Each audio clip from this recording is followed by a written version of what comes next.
Hello knife people, it's Pocket Knife Collector. I've got another unboxing video for you today.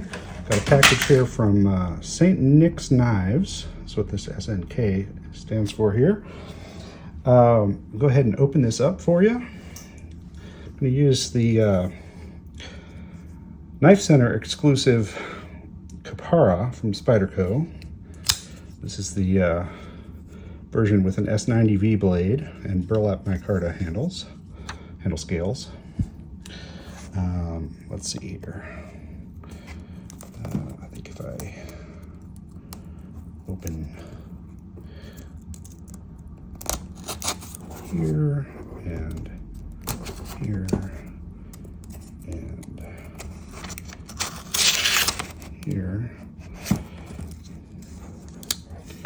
open this package up.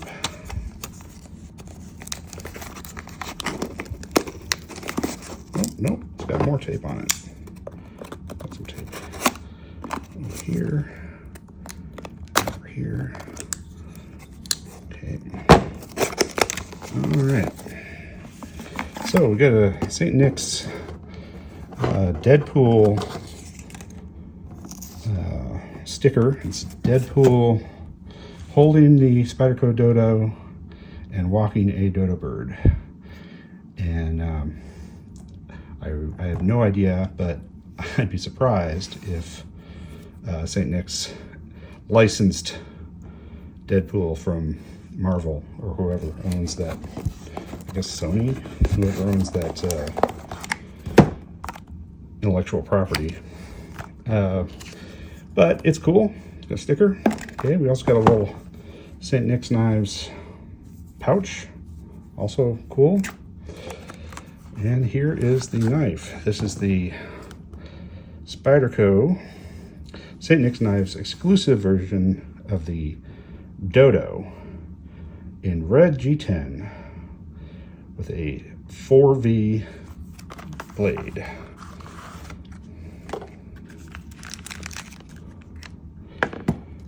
Okay. So desiccant, packed with desiccant because 4V is not stainless. All right, and the Dodo, so this is a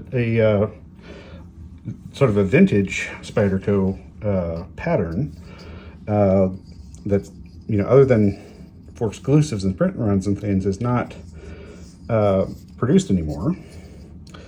I remember seeing the Dodo in old Spyderco catalogs, like in the 90s, I suppose that probably was when I saw that.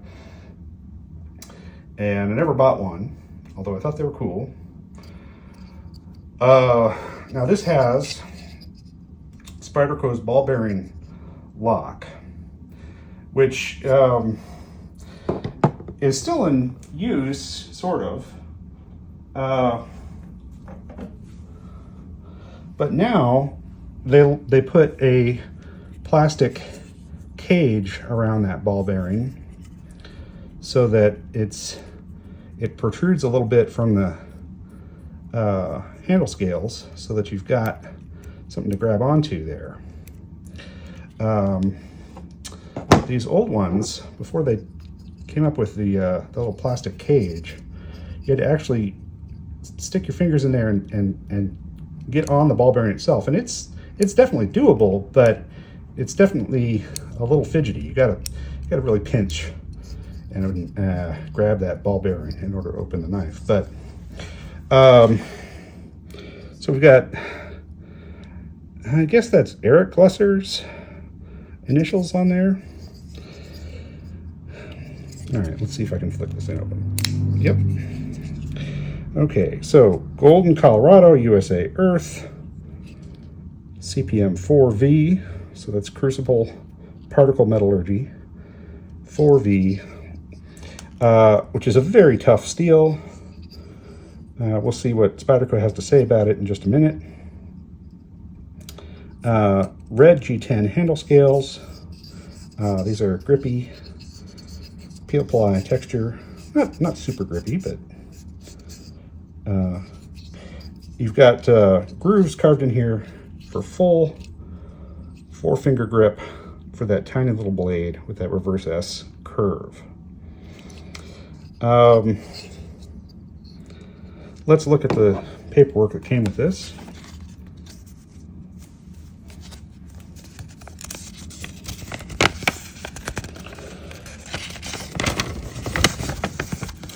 Congratulations. All right. Tells you this is an exclusive for St. Nick's knives, designed by Eric Lesser. Tells you about the original Dodo. Okay, 2003, so it's not the 90s, it's a little bit later. The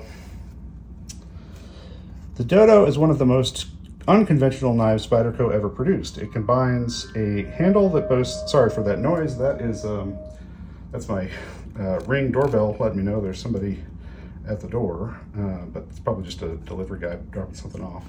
Sorry for the interruption. The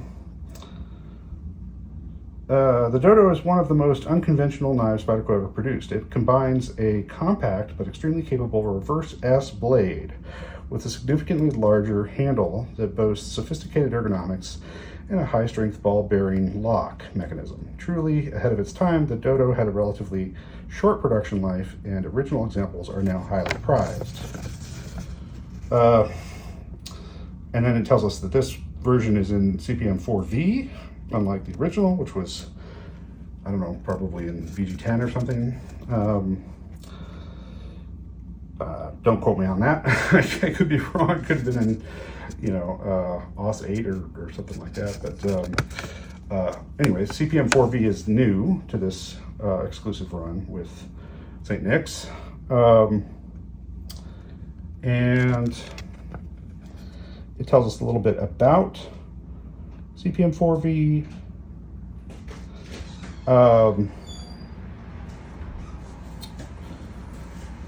Yeah, hollow ground.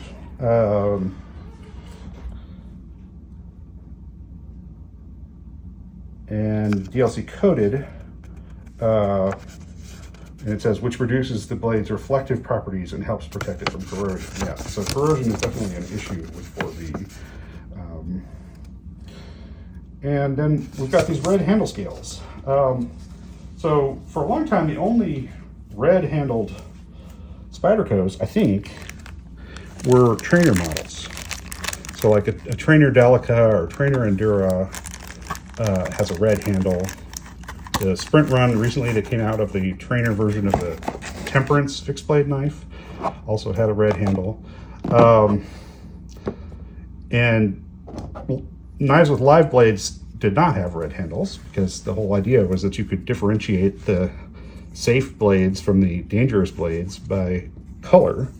But St. Nick's has done a bunch of these where they have partnered with Spyderco and gotten red handles for their knives. There's the lightweight Mannix. Here is a military. Right? That's not the Millie 2, that's the military with the liner lock, not the compression lock. And here is the Godard, which is another sort of vintage Spyderco design that has been unavailable for a long time, except in Sprint Runs or exclusives. Now, Spyderco does make some other knives with red handles now, besides the St. Nick's exclusive run and the trainers.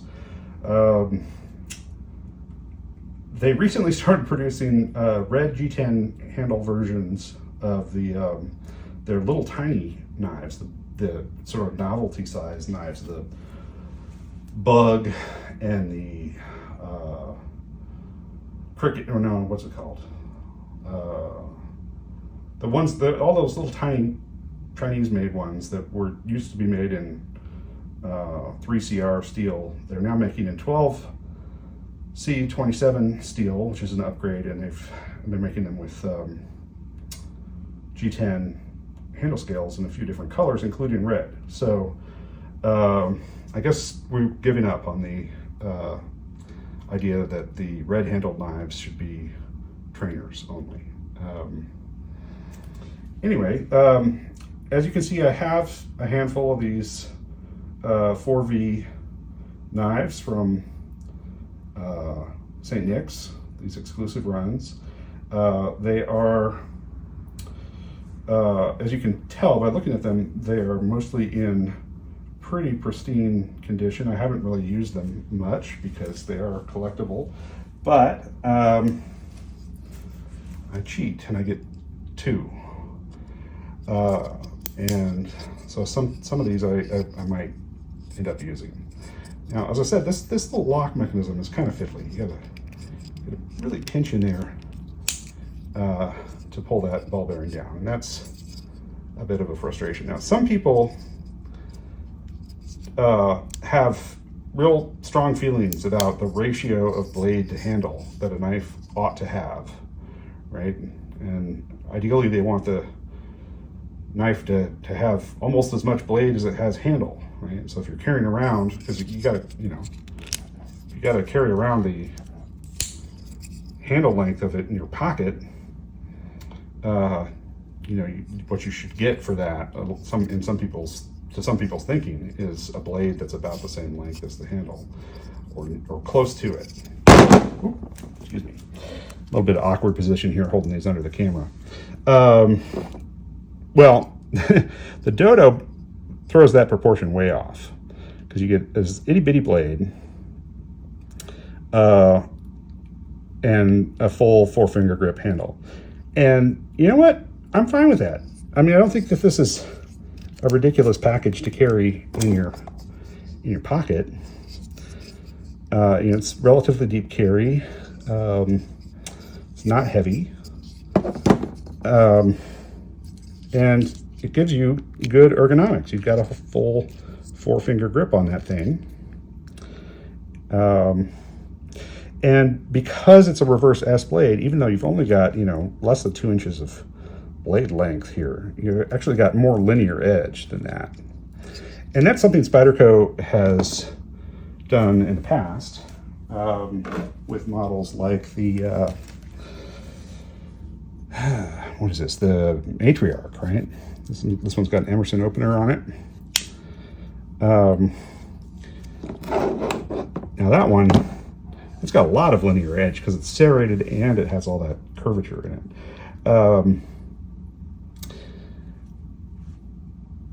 While we're talking about little blades, I want to show you something that I think is a good competitor to the Dodo. Maybe sort of like the most similar contemporary knife that's in regular production, and that is the I was about to show this to you and I can't remember what it's called. Isanzo from MKM. Now, this one's in all titanium with an M390 blade. It's a liner lock. And this one is in fat carbon handle scales. This is an exclusive to Smoky Mountain Knife Works. But it's still got that M390 blade on it. Jasper Valknes design, right? This has got a reverse S blade on it. And pretty much a 4-finger grip, like at least 3.5, at least a 3-finger grip. With a little room for, and I wear size XL gloves. It's because it's got that finger choil there. That seems to be inheriting a lot from the Dodo, to my thinking. What do you think? Now, these are still available as of this recording. There were only 600 produced, if I remember correctly. But I looked, they've been up on the St. Nick's website for a couple days and they're not sold out yet. So you could still theoretically get one of these guys. They're $199. These are under $100 on sale right now from Smoky Mountain Knife Works. So if you like the idea of the Dodo, but you don't want to spend $200, I'd have a look at those Isanzo knives. They come in a few different blade profiles. There's a drop point, there's a sort of a cleaver-ish blade version, and then there's this reverse S. But you know, it's actually got a little bit more blade length than the Dodo, and it's got almost as much handle. And M390 is not as tough as 4V, but it's going to give you some better stain resistance, and it has pretty good edge holding. You know, some people don't think that MKM does the best possible heat treat for M390, but I've used this knife some, and I get pretty good performance out of it. So something to think about. Anyway, there's the Dodo. Pretty neat knife. Odd looking, and that's one of the fun things about Spyderco, right? They make a lot of knives that aren't just the same old thing. It's one of the reasons I love Spyderco, is because they have a lot of variety and innovation and experimentation, and they're not afraid to try weird looking things that might be useful tools. All right, thanks very much. That's all for now. Sorry about the interruptions. We had some background noise this time, and try to avoid that. But if you like the video, give it a like. And if you want to see a bunch more knives, subscribe to my channel, because that's what I do. Thanks a lot. Bye-bye.